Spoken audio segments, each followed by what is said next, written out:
Welcome to Creativity, the podcast where art and engineering collide. My name is Max Maker, and this is my co-host, Jeremy S. Cook. Hi, everyone. In our podcast today, we've got a very special guest. This is Daniel of Switch and Lever. Hello. How are you today? I'm great. Can't complain. Thanks for being here. Yeah, it's... Where are you right now? Oh, where am I right now? I'm in a nice little seaside town called Alassio in Italy. Celebrating the New Year's in relative warmth, actually, which is kind of weird. Nice, that would be nice. So what are you doing in Italy? Well, a while back, Jacko or Jacko whatever, as he's been known as well, you all know him. I joined up with him and the team of the Maker Knife. So I've been spending some time in Italy, and I think I technically kind of moved here. And that brings us to the topic of this week's podcast, and that is that you went to China to source some parts, some switches and levers, you could say. So we would love to hear everything about your trip there. Where did you go? What have you been doing there? And what did you experience? Oh, that's not a small feat. How long time do we have? Oh, we can go on for hours. Well, I think you summarized it pretty well. We went, like the Maker Knife has been in not in production, but in development for quite some time before I joined. So I joined shortly before the China trip. So all the producers and manufacturers, assemblers and everything was pretty much nailed down when I joined. But we went 4 guys to Shenzhen in China to basically oversee the assembly and manufacturing and do quality control and make sure that everything was the way that we intended it to be, quality-wise, and to make sure that everyone got the knives that they were hoping for. Wow, that sounds like quite a organization if you go there with 4 people. I thought it would just be one person, or that you could just do it over email, basically. I say actually we could have been more people if we were more people on the team, because there was a lot of stuff that needed to be doing. It's not just overseeing manufacturing, but it's also all the parts are made in different factories, so you go there and make sure it's done the right way, and to work a lot on the communication as well. And I think anytime when you go into a meeting, to have more than one person there, so you're not just alone, it's always a benefit. So you have someone to kind of ballpark ideas with as you're moving through the process. Mm-hmm.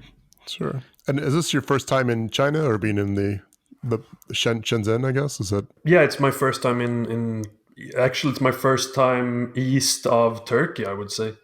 So it was quite the culture clash.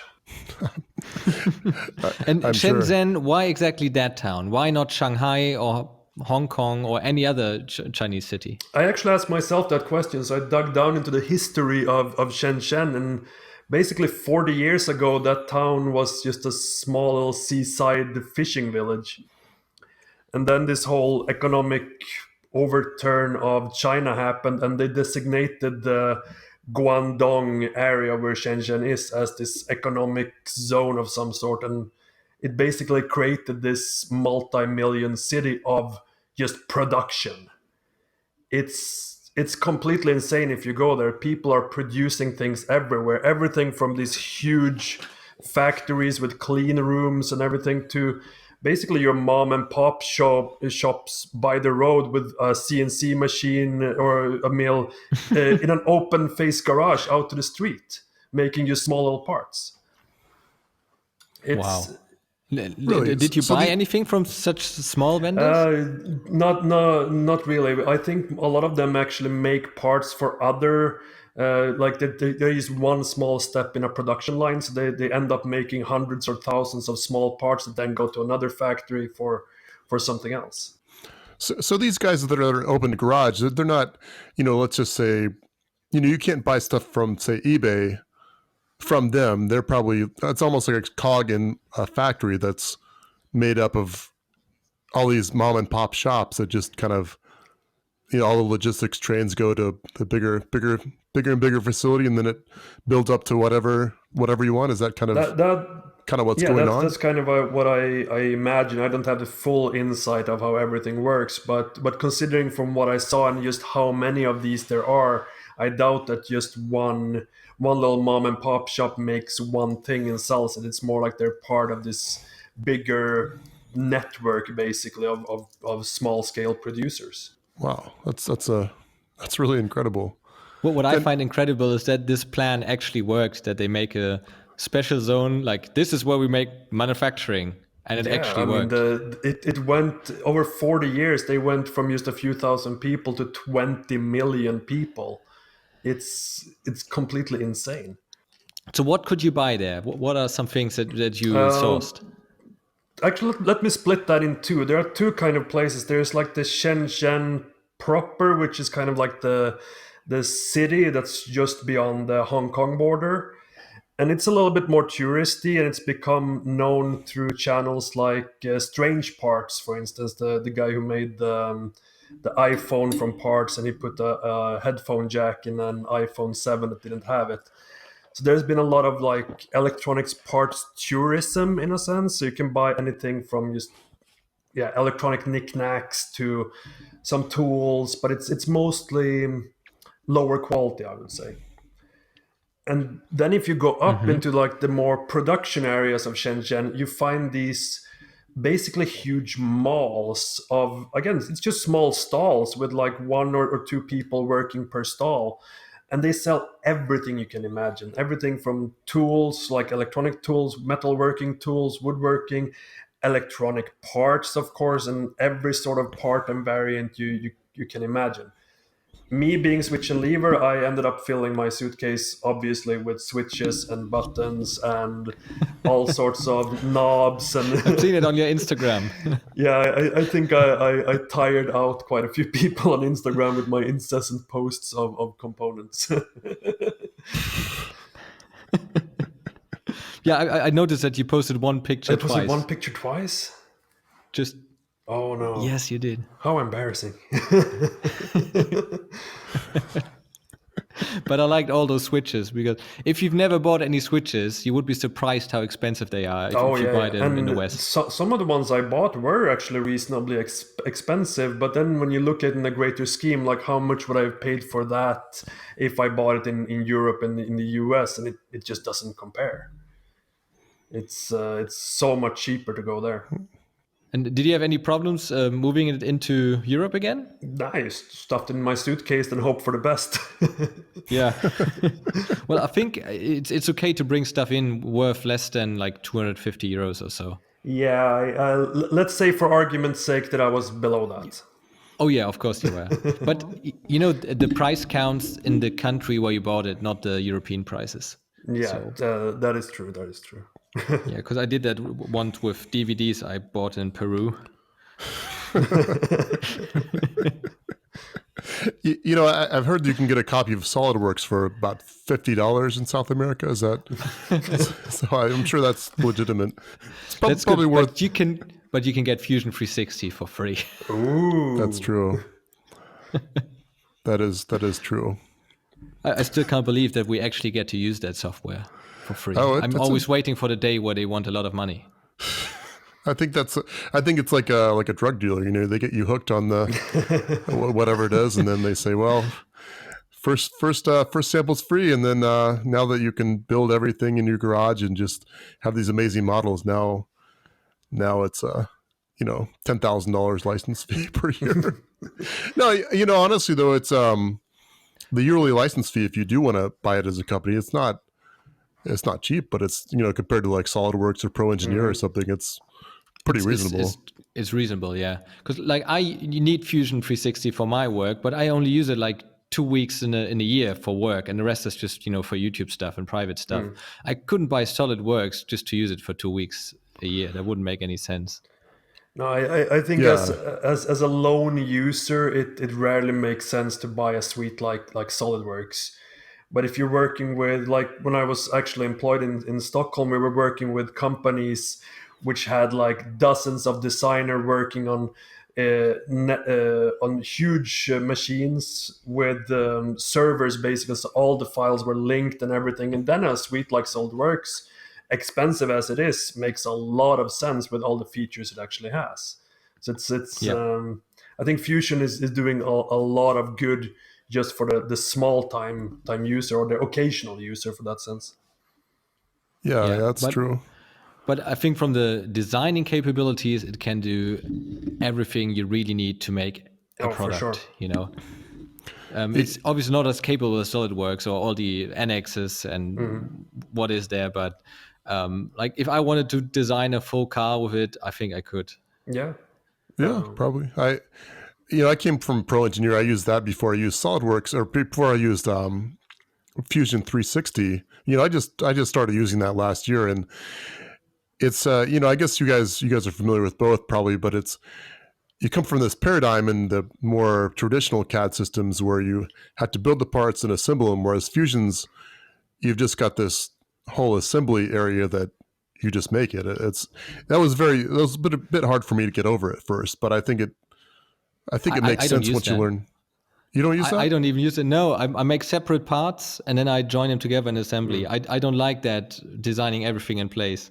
Yeah, okay. likewise. Well, I didn't like it at first either, but then I thought you had to, so I got used to it.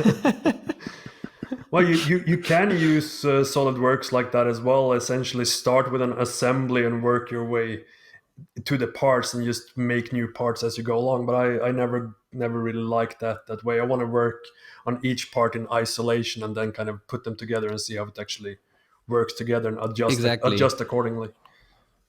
Yeah, and for my product, I need them in isolation because I'm using the same part for multiple models. So I need to make sure it's exactly the same parts every time. Because if I make a little change by accident, it will mess everything up. Yeah. So how do these companies work in China? How do you even find them? Because you said everything was set in place before you went there. I think that's actually a better question answered by Jaco and David, who is the other guy behind the Maker Knife. I know a lot of stuff was kind of set up through contacts that David had already established long ago with his separate company. So I'm not quite up to speed with what happened there. But I will say one thing. How was the communication? Exactly, communication. One thing is having someone there on site that actually speaks English and can interpret. That is just, without that, it's impossible, basically. Okay, wow. It's really that's probably a little discouraging for some people listening to this. But, well, I mean, it is what it is. I would say the biggest challenge of everything in this manufacturing process has been communication, of making sure that what I am or we are expressing that we want, that is exactly what they understand that we want as well. And I mean, always when you're crossing language barriers, there's going to be some level of confusion going on. So does anybody on your direct team speak Chinese by any chance, or is it you have to have a translator? Unfortunately not. We had a contact there who helped, but we found out this really nice, like, Google Translate has this thing for the app that you can talk into and it actually speaks back the language you want to translate into. Oh, there wow. are devices like that. You can buy an actual device that just does that. So we bought one of those to help us translate. So did you buy it in Shenzhen from a guy from an open market? From an open garage? Not from an open garage, but from electronics market there. Oh, you actually did buy that there. We didn't know it existed before we went there. Jeremy, can you move a little bit away from the mic, just a bit? Sure. No, how's that sound? Better. Okay. Yeah, that's better. Sorry. Sure. And those devices, they were pretty awesome, even though they made the wrong interpretation. The voice to text wasn't always super accurate, to some hilarious consequences. So what was the most hilarious? What happened? Can you give us an example of that? It depends on how PG rated you want to keep this. Like, mostly PG, a little PG-13. I would say when it made errors, it tended to err on the side of R-rated stuff, unfortunately. We ended up unfortunately insulting people. Of course, they understood it wasn't what we wanted to say, but there were a few F words and genitalia mentioned. That's all I'm gonna say. I have this feeling that Chinese language is very, pictory in describing things. Well, I think so. But then it's also the most difficult thing to discuss technical stuff in a foreign language. You really have to break it down step by step and use as simple explanations as possible, and then get confirmation for every step to make sure that they actually understood what we were trying to say. And with the Maker knife, you've got a lot of CNC machine parts, I think, from the pictures. What kind of CNC machines are they using in China? And I'm wondering why can they produce these parts so much cheaper? Because a CNC should cost the same, right? In Europe or in China, and the operator doesn't. Excuse me. And the operator doesn't do that much, right? I think there is a little bit of a myth that production in China is very cheap. The manual labor cost has actually increased quite a lot in recent years. So right now, if you want to have cheap manufacturing, you should maybe look to places like South America, for instance. But a lot of the reason why I go to specifically Shenzhen and China in general is actually for the expertise, and because you have so many producers just basically a taxi ride apart. So in terms of machines, they use anything from really high-end like Japanese CNCs to really poor Chinese copies of random CNC machines you've never heard of to make parts of every kind of grade, anything from really top of the line parts to really, dare I say it, really shitty, bad quality parts. So, and I mean, they do everything from, I mean, any sort of material you can imagine. They do EDM cutting, water jet, plasma, you name it, they have it basically. Or they know someone nearby who has a factory that does just that. It's Wow. Sounds really, I mean, it sounds exciting from a engineering perspective. I assume very few people would go there just as tourists, but I would go as a tourist. Would you? I really would like. Well, because I'm an engineer, but I don't think my girlfriend would like to go. Sure. I mean, I think would if there was definitely love to see that. I think I'd rather tour the pineapple juice making plant in Hawaii or something, you know. But that's no, I would enjoy it too. But yeah, as you point out, I think my wife would probably like going somewhere. Yeah, we can do the guys trip there. You used to have to work in some sort of business-related trip thing to actually go there, and then spend a few extra days just exploring the markets and everything. Yeah, well, I do need some parts. I just recently tried to get something made out of fabric, like a bag, like a duffel bag, something similar to a duffel bag. And I tried really my best to find some sources, because I know in Turkey they do a lot of production of fabric, because, you know, the Turkish people, they tend to speak German much better than the Chinese people. True. And I couldn't find a single company that would do it. I may have a really good connection nobody. for you there, actually. That would be very nice. But now I've got a company from Israel that produces in China. I have a good friend actually who's making a lot of stuff for the military and police and everything from vests to bags to all sorts of stuff from really, yeah. That sounds excellent. Yep, please give me that contact. Can and will do. Do they make fabric stuff in Shenzhen, or is it Shenzhen really is just really electronics? the electronics and I would say like CNC manufacturing mecca of China. They used to do a lot of wood stuff as well, but they had to move that outside of the, I don't know what you call it, county border or something, because of all the volatile varnishes and stuff like that. So they're not allowed to do that within Shenzhen anymore. Wow, sounds like California. What's it called, Prop 65 or something like that? Yeah, I think you have to do an environmental impact study. And everything that potentially can cause cancer needs to be labeled as such. Yeah. Oh like yeah, baby no, powder. it's ridiculous. You know, I get some get some O-ring. I got some O-rings from California, or not from California. Anyway, I just said these O-rings might cause cancer in But California. only in That's California. actually a little bit disturbing. Only there. Yeah, I was like, should I be using these or not? But I think people just kind of ignore the warnings now. I mean, because, you know. Yeah, I hope the O-ring wasn't for your kid's water bottle.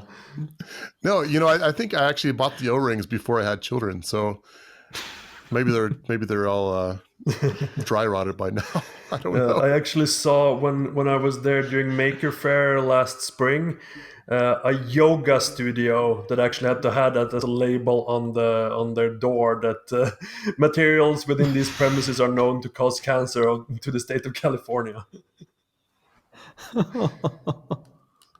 Really? The whole studio. That can't be No, good for business. I'm sure.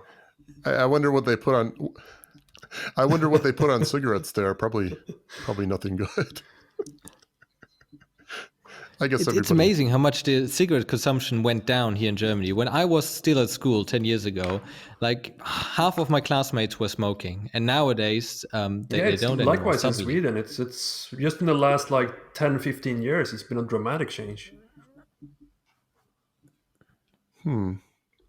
Yeah, I don't really know. I work for myself, don't meet so people. I don't smoke, so I don't meet people. No, it is funny though. It's like here, which I probably think it probably is there as well. You know, the people who smoke. The last job at a big factory I had, people who smoked, they had to go outside, go across the street, and then stand on some other piece of land to start to smoke. It was ridiculous, and it was just kind of, it was just so inconvenient. I mean, not only are you, is it bad for your health, but you're also having to, walk an eighth of a mile. Maybe so not I a guess bad thing. maybe on the yeah. So you're getting some exercise, so maybe it all cancels out. And But I think it's good for communication because you always get 5 minutes of small talk with somebody. Yeah. So yeah, it's I guess our health lesson today on the podcast is, well, a little mixed messages here, but you shouldn't smoke. Wear the mask, the dust mask. Wear dust. Did you do any recreational stuff while you were in Shenzhen, Well, or was it just a work? little unfortunate thing happened while I was in Shenzhen. It was basically just work. We took a little bit of time off to go to the markets when we had ability to, but we decided we were going to stay a little bit longer, so we went and was to Hong Kong to extend our visa. And unfortunately, I was not let back into China. Mm-hmm. Yeah. Well, why not? What's the reason for that? What have the Swedes ever The done? Swedes are an amazing people, and we have done nothing wrong ever. But Well, same with the Americans actually, and no, the problem was because we talked about Turkey before, and unfortunately they have some weird rule that if you've been in Turkey more than 10 days, according to your passport stamps, you're not allowed into China. If you're a Turkish citizen, that's completely fine. Wait, but if you've been as a tourist in Turkey for more than 10 days, you're not allowed into China. well, like ever? I mean, so you can no longer. I think it's more until I get a new passport, basically. It's all solvable, but it was a little bit of Maybe you were just supposed to pay some money. The thing is, I tried a lot of different ways, but I was denied to even apply for a visa. Oh. Yeah, well, I was stuck in Hong Kong for a week, only being able to land like Edward Snowden. Is he in Hong Kong? Oh no, he went to Hong Kong first, I think. Yeah, I never went to Russia.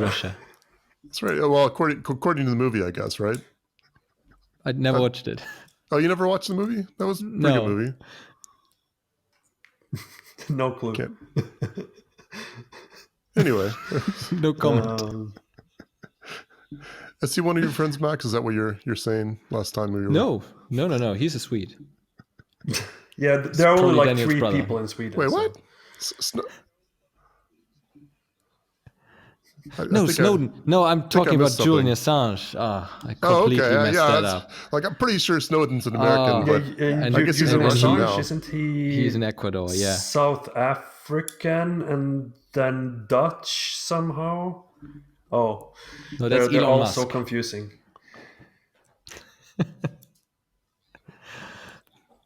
Well, Elon Musk, Edward Snowden, they're roughly the same person. I mean, they're both They computer do the people, stuff right? with the ones and the Exactly. zeros. Yeah. Yeah. I mean, Yes. whatever that means. But yeah, to make the long story have an So, ending, I had a week to spend in Hong Kong and explore all the electronic wonders within, of which I wish I was back in Shenzhen. Hong Kong is a wasteland, more or less, compared to Shenzhen in that aspect. well, Hong Kong's Oh yeah. it's a decent city, Oh, though, for as sure. far I as mean, if you're just going to visit, right? it's a really cool city and has a lot of really cool architecture, really vibrant life and everything. But from an engineering point of view, it's not what I desired, at least. Okay, well, that makes sense. Well, I'm not going go there there, then. spend a day. I would But say Shenzhen don't spend a week is on the there. list. Yeah, that makes sense. Well, I probably have to fly over. Well, Hong you can Kong also if fly I go there. into Bao'an, which is Shenzhen, actually. So you can fly directly in, depending on where you're flying from, I guess. Yeah, Oh, well, I likewise, would yeah. always like to go to Tokyo one day. Like they have some really cool districts with like That's- vintage gaming and stuff like that. Yeah, Yeah, I've seen that on the Strange Paths Akibara, I think it's channel. called. Oh, you even remember the name? Wow.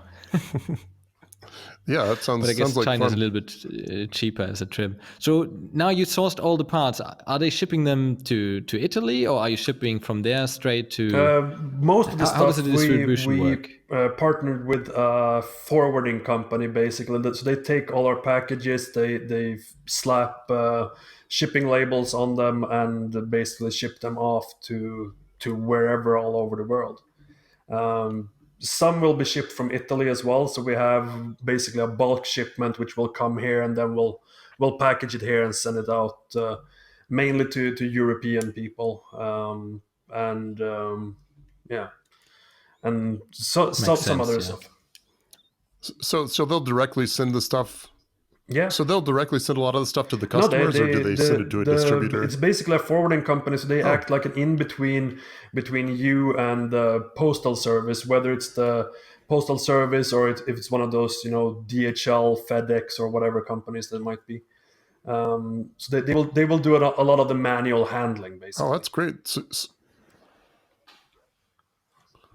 So you don't have to worry about any of the inventory yourself, except for the stuff that you get Yeah. in Europe. And I mean, we still have to make sure that resell every yourself, person right? gets the right thing that they ordered, and there are a lot of like different variants. So there's still quite a lot of hands-on before we hand over the package, but we don't have to worry about buying shipping cost for each and every package and getting a tracking number back and everything. They just deal with that in their system, so it's a really good thing. Yeah, and the good thing in Europe is we don't have taxes in between the countries, so you can just send things over without them being checked, or you don't have to talk to any customs people about it. You just send a parcel, and it's really easy. I guess like in the US. Yeah. I guess except for England, right? Is that Well, yeah, still England from or me. the UK is still part of it. We'll see for how long. Yeah, Sure. well, it gives an is true. incentive to ship Although fast then I before saw on the mess Instagram that starts. some UK people have already started getting their knives from China, so that's pretty good. Yeah. I mean, Okay, so you're already shipping basically them. all the people who wanted their knives shipped from Italy, they had to sign up for it, basically, because we said earlier on that we would ship from China, but then we offered the possibility to also ship from Italy if the customer wanted to.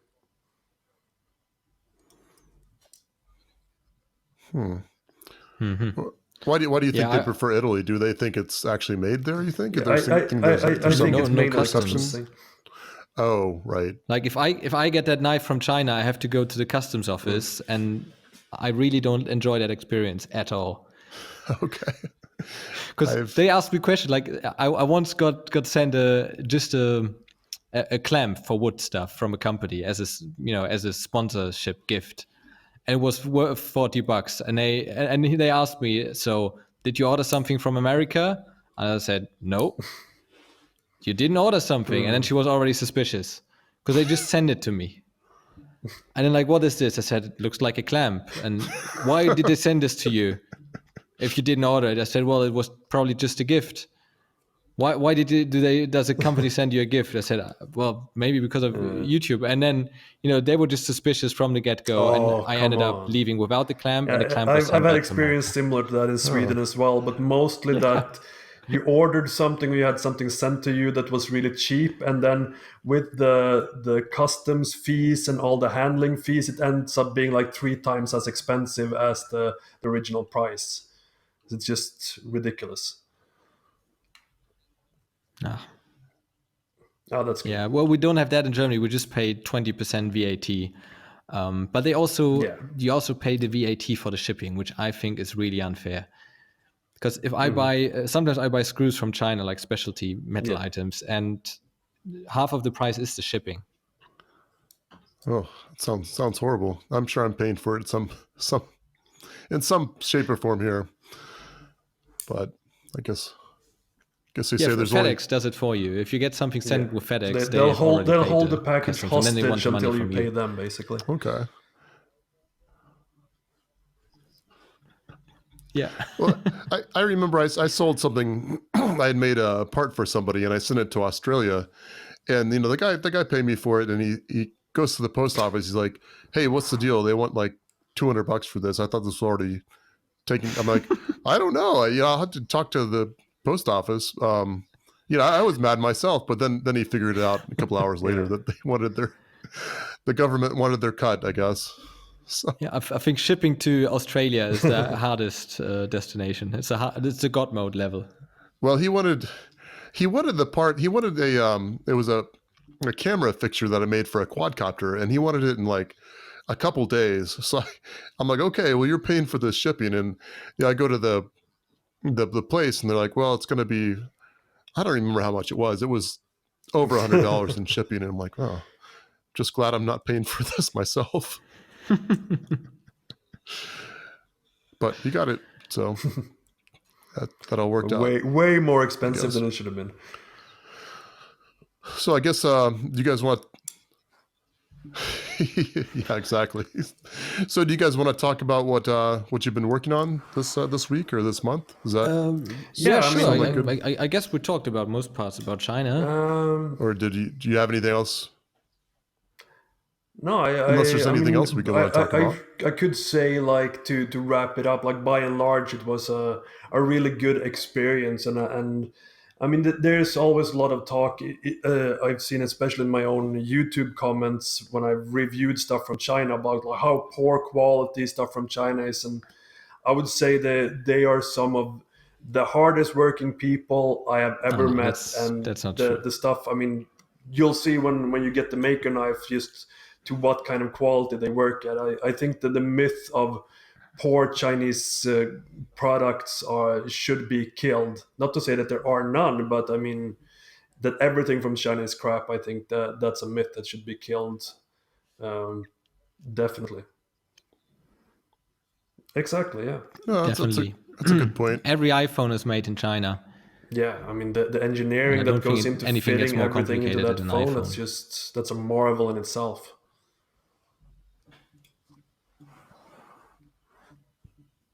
Yeah, but I wish we could get more quality assurance if we buy directly from China.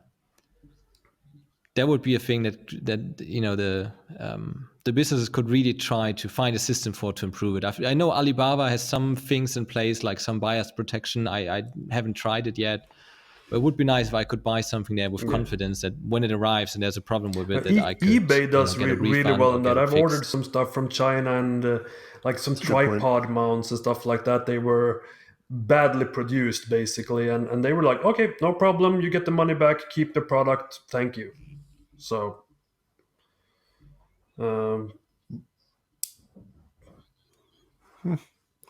That's nice.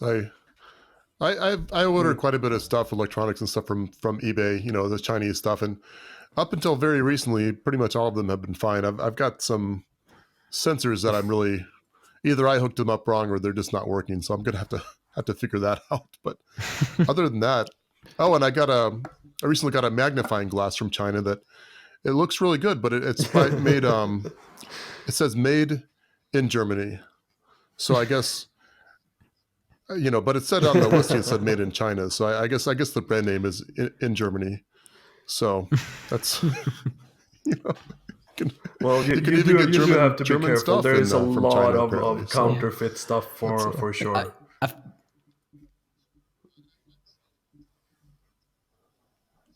sure. I felt slightly guilty buying it because I was certain. Well, as But it long as wasn't. it's top quality, who cares? Yeah, I guess it was good, but you know, somebody, you know, a German citizen probably wouldn't like his country's name being I don't defamed. mind. Okay, well, I really don't mind. If I have your permission, then I don't feel bad Yeah. anymore. So thank you, Max. You know what? We are really lucky that we live in a time where we can get our electronics so cheaply. Like whatever we need, we can get it with Amazon Prime within a few days for a really cheap price. Imagine 20 years ago, how would we do all this electronic stuff without Arduino and you know, stuff being available, not in bulk, but for individuals.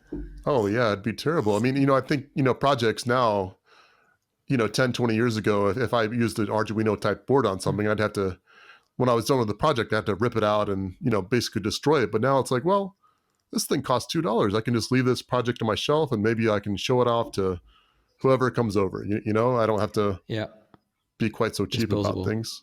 Yeah, exactly. So.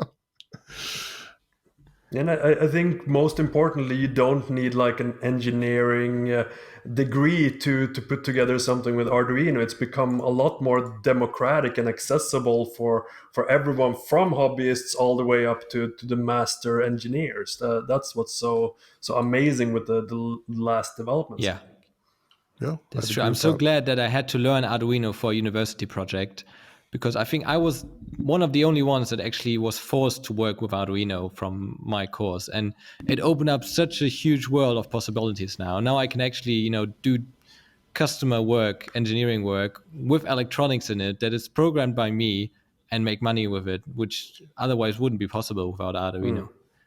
Sure. It's definitely true. It's a great, you know, well, I agree. I'll just say that. Yeah. We should all donate after the show to Arduino. Yeah, we should. I think. Wait, do they even take donations? Or we should buy a board. Well, their website is full of please donate stuff.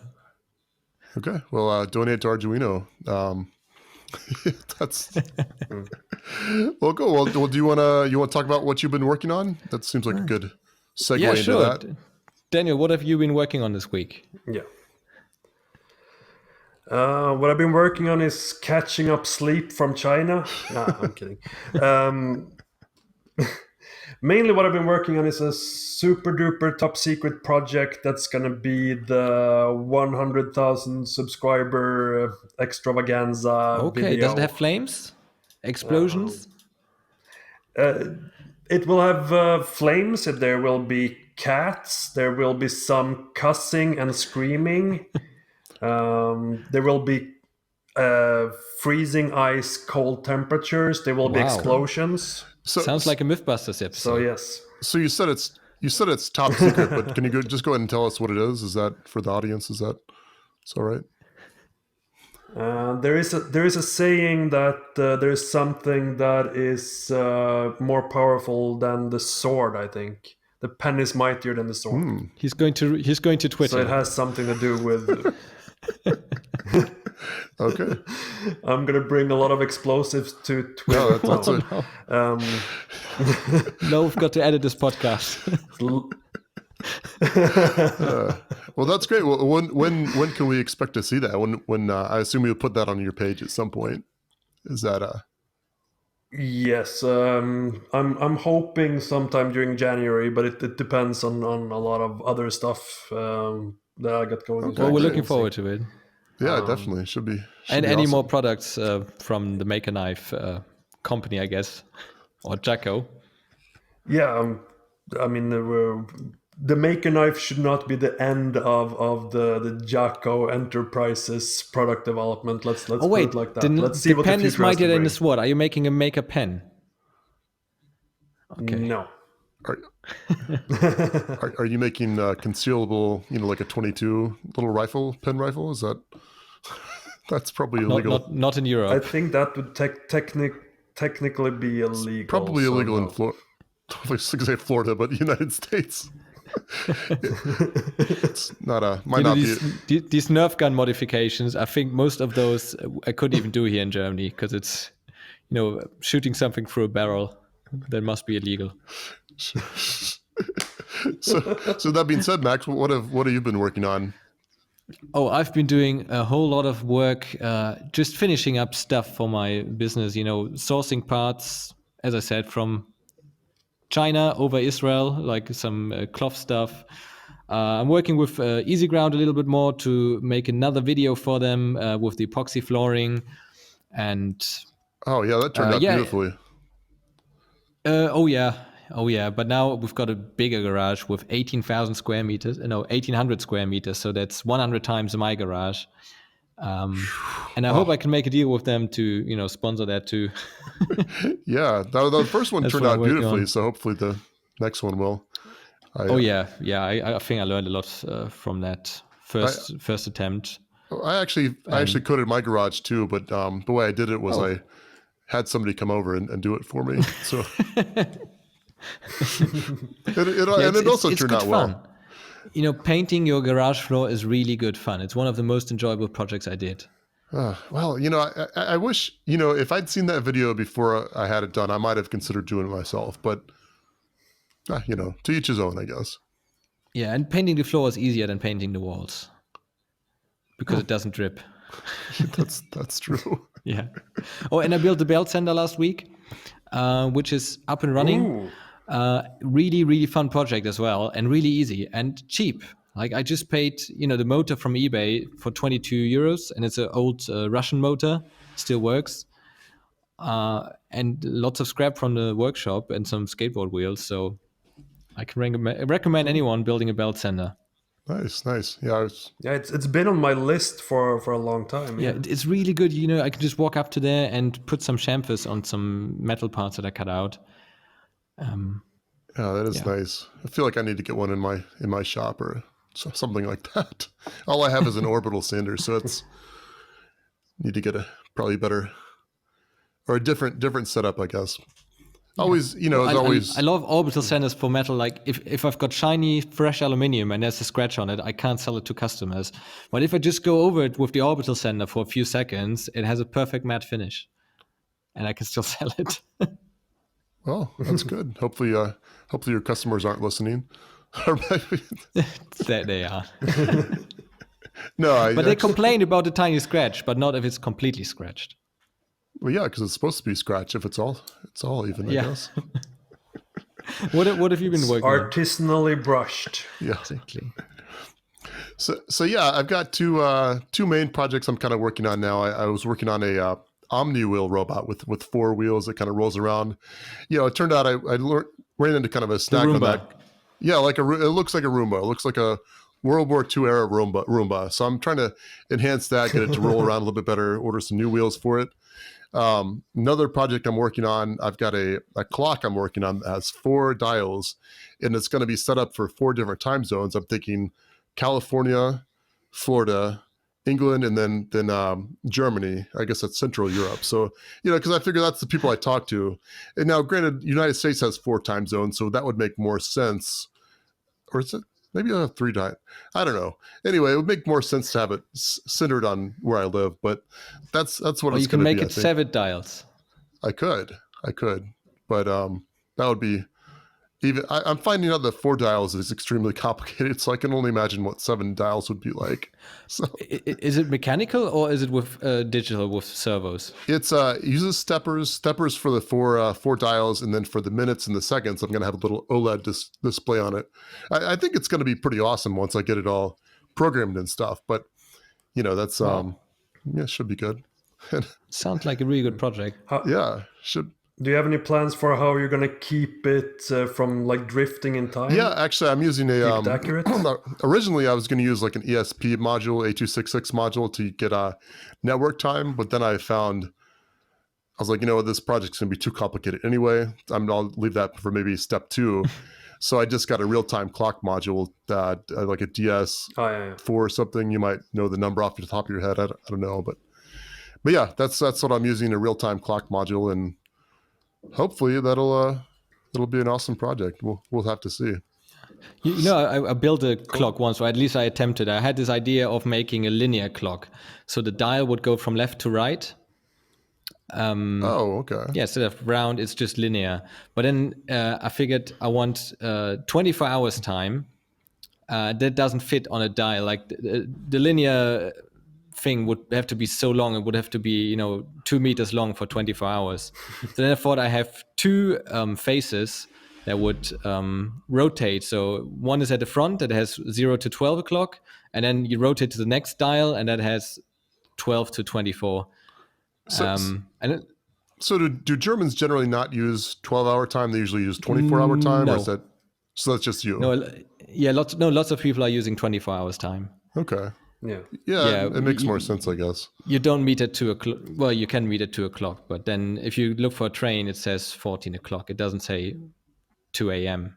or 2 p.m. or whatever that is. Sure. I mean, yeah. I think conversationally we use 2, 3, 4 o'clock, whatever, but we don't say at 16 o'clock. But when you read out time, it's always in a 24-hour mode. Yeah, basically. exactly. Okay.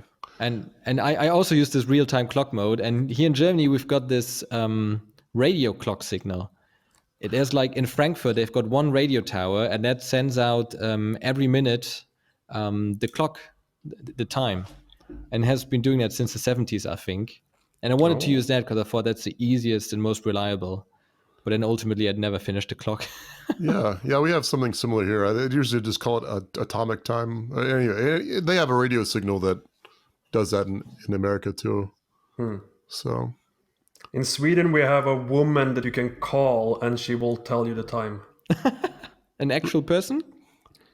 No, it's a recorded voice. They actually re-recorded her again a few years ago to update her voice. So it just every 10 seconds she just reads out the time. Oh, that's and cool. It's a telephone number anyone can call.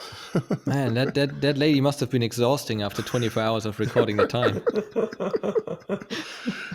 I can only imagine. There's also the number, where you call a suite. Is that still up? I think they took it down. It was like a pilot project from the Swedish Tourism Board or something. That was really cool. You could just dial that number and you would be directed to a random suite.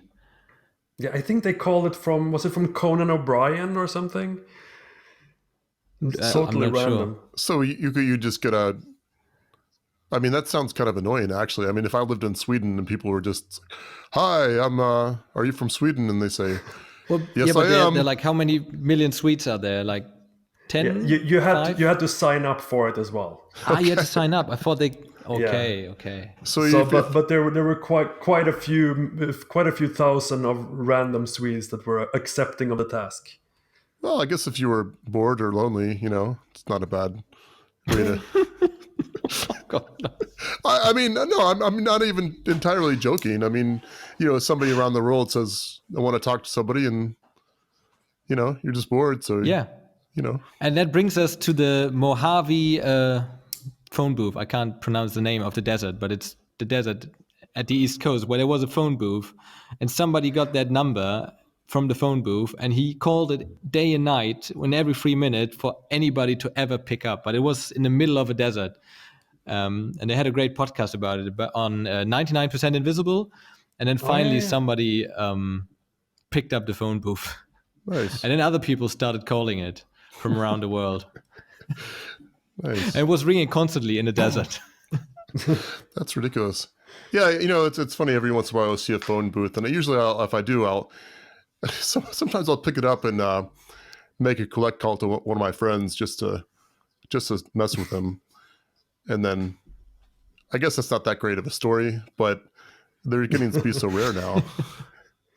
Maybe you should have been there.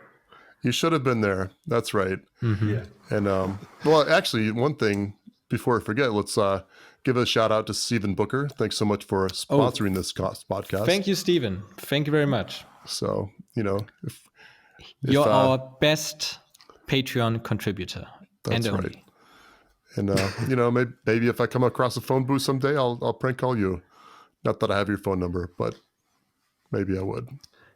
I won't do that. That could be a Patreon reward tier. Get prank phone calls.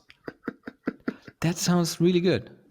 It's the 3rd of January. Maybe now it's a good time to ask you two about what your goals are for 2019. Oh, that's a good question. Difficult. Kind of it's a surprise question. Well, what about you, Max? What is your goal for 2019? Let's turn that around for now. I was asked that yesterday, and I said more profit for my business. Yeah, no, that's one of Because my... otherwise, I'm quite happy. YouTube works really well. I don't need a goal for that. It's just I get a few more subscribers every day, so I'm happy with that. And my girlfriend is great. Family is all good. So the only thing I need to improve, I think, is making more money.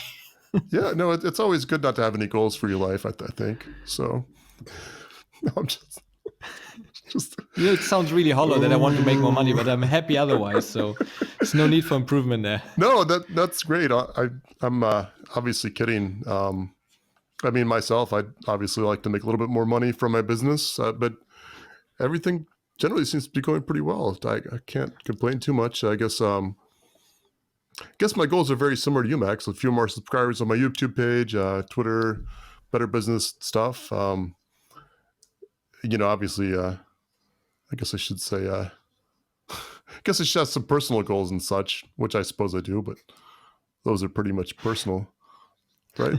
I guess. So. And you, Daniel?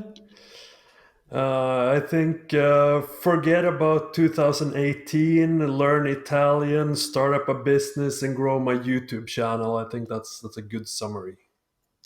Oh, learn Italian is a good idea. Yeah, living in Italy without Italian, that's kind of a no-go, I realize. Yeah, but you can still enjoy the food. That is true. Is it as good as you would imagine? Mm-hmm. Well, it's not Swedish food, so not really. Daniel used to eat meatballs every day. Really? That sounds pretty great. Well, and the sad thing is the closest IKEA is like 2 hours away, so that's a long trip just to get some good meatballs, So do they... How can I put that? I go to IKEA regularly just to eat there because it's close by. And I even had a few business meetings there because they have a nice space to meet people and to discuss stuff. And it's super nice. I actually, last summer, I bought a car in Sweden and I drove all through Europe, all the way to Turkey.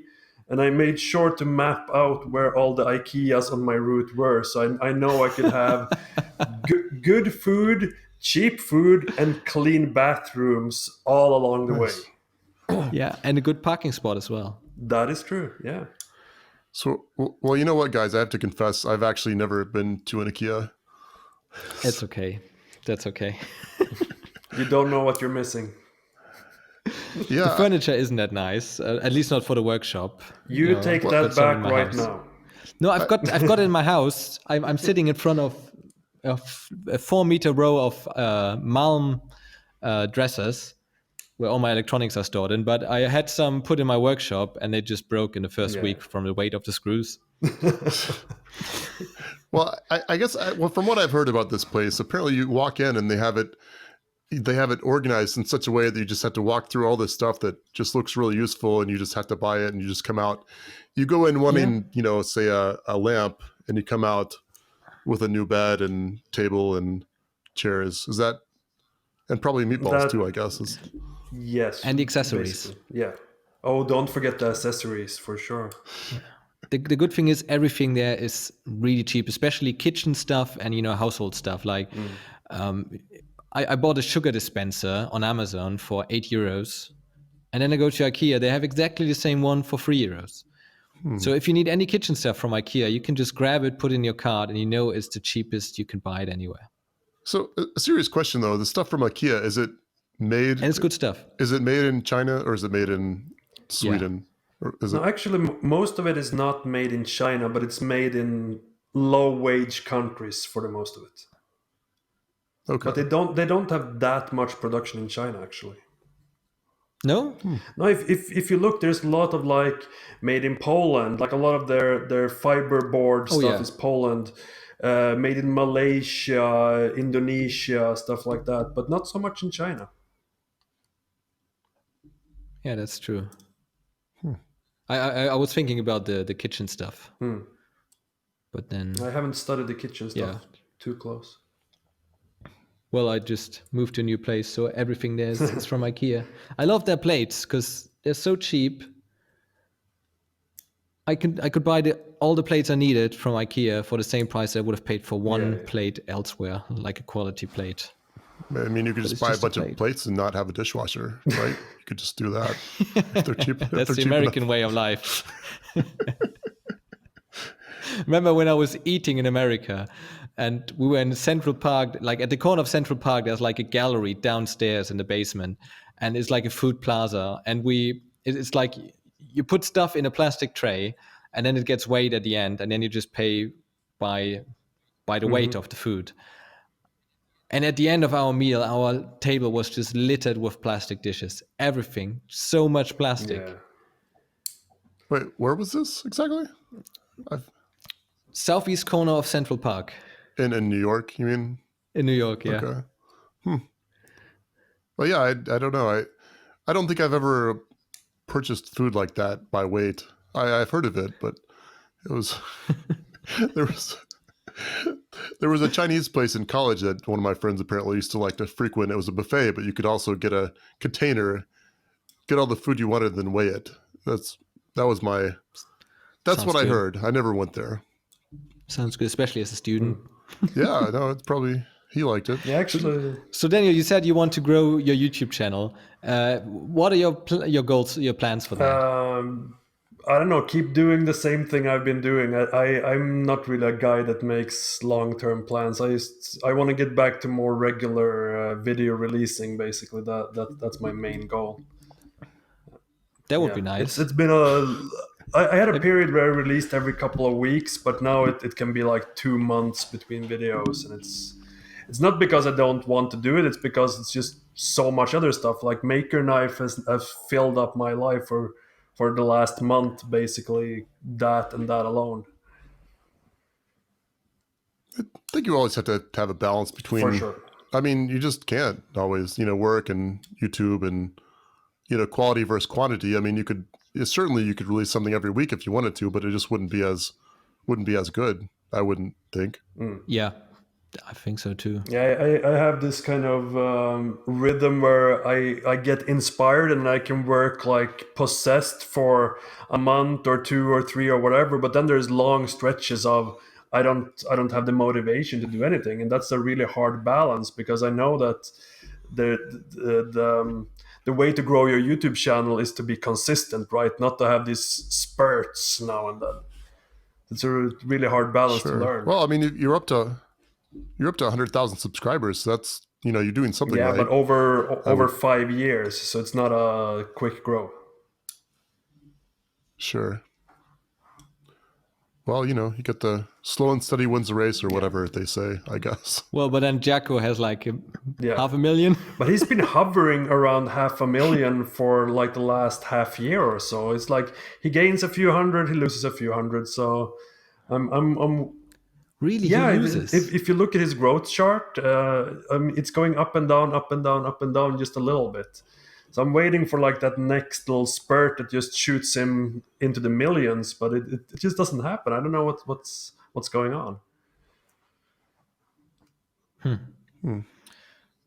Well, maybe he has got these some really outrageous movies that are really, like a Mythbusters movie with lots of explosions and stuff going on. And then he's got a normal video that maybe is not that interesting. Yeah, for most I of think the it people. attracts two different crowds basically, and neither crowd likes the other type of video especially much. So it's a little bit of a dissonance between them, I think. Yeah, and that's what I thought. His name is perfect, like Exactly, Jacko. yeah. Whatever he can do, whatever he Exactly. wants on his channel. That's I really, noticed really good. whenever I do something that's out of my norm, people are just hate it through and through, hate it, which I find kind of funny because I do stuff that I like to do. I don't do stuff just because I think people will like it. But it's just so interesting to see how quickly Yeah. people flip because it's not the video that they expected it to be, right? Yeah. Oh, I think that's the other balance people have to find. Are you doing this to be consistent or for the people? Or are you doing this for Exactly. you? It's, I think, I mean, if I don't know. Or are you doing some mixture? if I was guess? doing it only for money, I would put, do the most viral crazy thing with the most outrageous thumbnails and everything. But then it's the question, is that the kind of Yeah. YouTube maker that I want to be? And obviously not.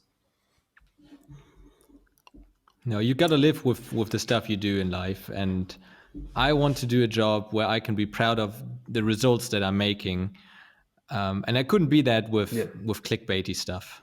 I think for my part, it's like, without being too somber, but if I would die tomorrow, sure, I want people to delete my Facebook and stuff, but I like the YouTube I'm actually proud of leaving as kind of a legacy for the world after me. Yeah. Yeah. Very true. Yeah, there you go. So, well, it's been a real pleasure talking to you, Daniel. Likewise. And you as always, Max. It really was. Yeah. Ah, Thank you very much, guys. Yeah. Glad to be here. Yeah. Yeah, and if you enjoyed this podcast, please subscribe to it and also consider paying us, $1 per episode on Patreon. That would be really nice and helps out. And if you want to find more about Daniel, you can find him at... Yeah, where can we find you, Daniel? YouTube.com/Switch and Lever, or Switch and Lever on Instagram, or wherever you see the words Switch and Lever combined, it's probably me. Nice. And if you haven't bought the Maker Knife yet, where can you buy it? Makerknife.com, or you go to Kickstarter and you search for Maker Knife. Oh God, that was my salesman voice coming through. Because Kickstarter gets a commission. Head over to Kickstarter and push that Maker Knife button. Only available for 2 more days. Or probably much longer, I'm sure. That was Bob Oh yeah, Claggett, wasn't in it? the hands of a maker. That's Bob Claggett. And how about you, Jeremy? Where can we find you? So yeah, I guess the biggest thing, I'm on YouTube. Jeremy S. Cook is my channel if you want to just search for that. And on Twitter, I'm at Jeremy S. Cook. So that's where you can find me. Or if you want to shoot me an email, it's info@jeremyscook.com, because that sounds more mature That's than what hi. we do in Europe. hi@jeremyscook.com. But either one will work. And what about you, Max? Where can we find you? On YouTube, of course, Max Maker. That's my channel. Green logo. And yeah, we make maker videos. Electronics, woodworking, steel. Same as Jeremy. And similar to Daniel as well. Yeah, that's right. Thanks for listening, guys. And we'll see you next week. And thank you, Daniel, Thank for you being for our having me. guest. It was really nice. Thanks so much. Bye-bye. Bye bye.